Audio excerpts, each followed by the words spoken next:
अस्सलामुअलैकुम वरहमतुल्लाहि वबरकातुहू। मोहतरम नाज़रीन इकराम, आपका एक बार फिर से खैर मकदम है हमारी यूट्यूब चैनल पर।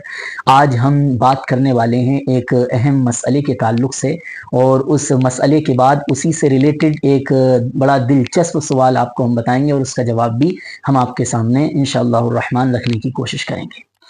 मसला ये है कि इमाम साहिब नमाज पढ़ा रहे हैं और बाद में आने वाला जो मुक्तदी है, जो इमाम साहब के पीछे नमाज पढ़ेगा, उसकी कुछ रकातें छूट गईं।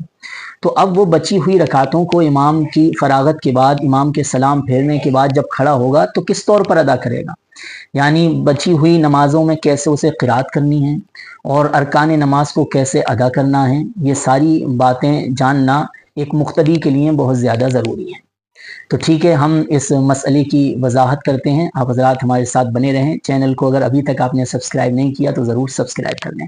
बिस्मिल्लाहिर्रहमानिर्रहीम। देखें, इमाम के पीछे मुक्तदी की अगर कुछ रकातें निकल जाएं तो इमाम के सलाम फेरने के बाद जब वो अपनी बकिया नमाज जो छूटी हुई रकातें हैं उनको पढ़ेगा, तो आसानी के लिए यूँ समझें कि वो उसकी बकिया नमाज छूटी हुई रकातें जो हैं वो क़िरात के लिहाज से तो अव्वलियत का दर्जा रखती हैं, यानी इमाम के सलाम फेरने के बाद जब खड़ा होगा तो क़िरात के लिहाज से तो उसकी वो पहली रकात होगी, और अरकान नमाज के लिहाज से, रुकू सजदा वगैरह के लिहाज से और अत्तहियात में बैठने के लिहाज से उसकी वो आखिरी रकातें होंगी। इसे यूँ समझें कि कोई ज़ोहर की नमाज में इमाम के पीछे इमाम के साथ शामिल हुआ, लेकिन उसकी 2 रकातें निकल गईं। अब 2 रकातें निकल गईं, 2 इमाम साहिब के साथ उसने पढ़ ली, तो बाकी जो 2 बची हैं उसकी, वो इस तौर पर पढ़ेगा कि इमाम जब सलाम फेर दे तो वो खड़ा हो जाएगा। खड़े होने के बाद अब वो चूँकि क़िरात के लिहाज से उसकी वो छूटी हुई जो 2 रकातें हैं वो पहली शुमार की जाएंगी, यानी अब खड़े होने के बाद जो है वो सना से अपनी नमाज को स्टार्ट करेगा, सुबहानक अल्लाहुम्मा से वो अपनी नमाज को क्या है स्टार्ट करेगा, और जो सूरह फातिहा पढ़ी जाती है वो पढ़ेगा, और जो सूरत उसे याद हो उस सूरत को वो क्या है मिला लेगा। दूसरी रकत में फिर क़िरात के लिहाज से वो अब सना नहीं पढ़ेगा, क्योंकि दूसरी रकत है उसकी, वो इस लिहाज से वो सना नहीं पढ़ेगा, बल्कि बिस्मिल्लाह पढ़ के अल्हम्दु यानी सूरह फातिहा को पढ़ेगा और कोई दूसरी सूरत वो मिलाएगा।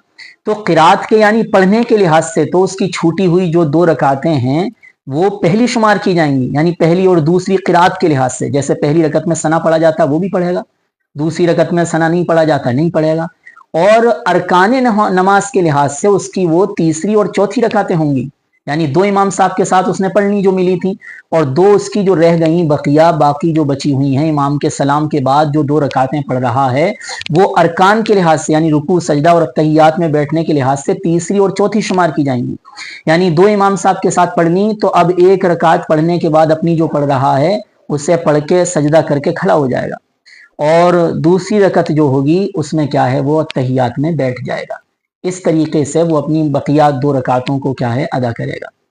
इसी तरीके से अगर 4 रकात वाली फ़र्ज़ नमाज है, कोई आया, 3 रकातें उसकी निकल गईं, तो अब 3 रकातें जब निकल गईं तो इमाम के सलाम फेरने के बाद जो बची हुई 3 रकातें पढ़ेगा, तो अरकान के लिहाज से वो इस तौर पर पढ़ेगा कि चूँकि 3 रकातें उसकी निकल चुकी हैं और मैंने आपसे अर्ज़ किया कि अरकान के लिहाज से वो पिछली शुमार की जाती हैं, तो इमाम साहब के जो साथ उसने पहली रकत पढ़, 1 रकत जो पढ़ ली है वो उसकी क्या है पहली रकत हो जाएगी अरकान के लिहाज से, क़िरात या पढ़ने के लिहाज से नहीं, बल्कि रुकू सजदा और अत्तहियात के लिहाज से उसकी पहली रकत तो इमाम साहब के साथ हो गई, जो कि चौथी रकत थी जमात की।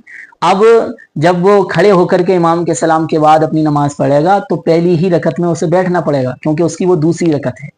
तो इस तौर पर आसानी के लिए बस इस बात को जहन में रखें कि छूटी हुई जो जमात की रकातें होती हैं वो क़िरात यानी पढ़ने के लिहाज से तो अव्वल का दर्जा रखती हैं, और रुकू और सजदा और तहियात में बैठने के लिहाज से वो आखिर का दर्जा रखती हैं। ये बात जहन में रखें तो मसला बहुत वाज़ेह हो जाएगा।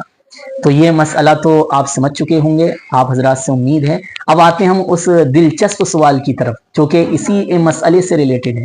ऐसी कौन सी नमाज है, मैं सवाल अर्ज कर रहा हूँ, ऐसी कौन सी नमाज है कि जो जमात के साथ अदा की जाए तो कभी कभार मुक्तदी को उस नमाज में 4 मरतबा अत्तहियात में लगातार बैठना पड़ जाता है। ऐसी कौन सी नमाज है जिसमें मुख्तदी को जमात के साथ जब नमाज हो रही हो तो 4 मरतबा लगातार अत्तहियात में बैठना पड़ जाता है कभी कभी। वो कौन सी नमाज है? तो नाज़रीन इकराम वो मगरिब की नमाज है, क्योंकि मगरिब की नमाज में अगर किसी को दूसरी रकात की अत्तहियात मिली, क्या मिली? दूसरी रकात की इमाम के पीछे अत्तहियात मिली, कादा मिला, तो वो इमाम के साथ बैठ जाएगा। उसे दूसरी रकत नहीं मिली है, क्योंकि रकत तो रुकू तक मिलती है। तो अत्तहियात में इमाम के साथ बैठ गया, दूसरी रकत तो उसकी नहीं हुई। अब एक तो अत्तहियात ये हो गई कि जिसमें वो शामिल हुआ है। अब दूसरी अत्तहियात जो तीसरी रकत इमाम साहब पढ़ाएंगे, दूसरी अत्तहियात वो हो जाएगी, तो 2 मरतबा बैठ गया। अब नमाज पूरी होने के बाद इमाम साहब जब सलाम फेर देंगे तो उसके ऊपर 2 रकातें भी बाकी रह गई। तो वो 2 रकातें मैंने अर्ज कर दिया कि अरकान के लिहाज से छूटी हुई रकातों का जो जमात में छूटी हूँ उनका एतबार जो है आखिर के लिहाज से किया जाता है। तो दूसरी रकत की अत्तहियात में इमाम साहब के साथ बैठा, वो रकत नहीं मिली दूसरी। तीसरी रकत में भी इमाम साहब के साथ अब अत्तहियात में यानी कादे में बैठेगा, तो दो बार बैठ गया।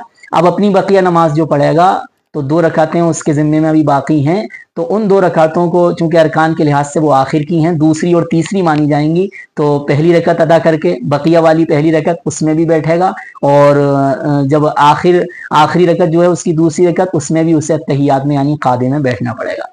तो आप इस सवाल का जवाब समझ चुके होंगे, और गौर व फिक्र कर लें, क्योंकि ये दिलचस्प होने के साथ साथ मतलब थोड़ा जहन को उलझाने वाला भी सवाल है, और इसका जवाब भी थोड़ा सा मुश्किल है। तो आप समझने की कोशिश करें और अपने इल्म में इजाफा करें। अल्लाह हम सबको अमल की तौफीक अता फरमाए।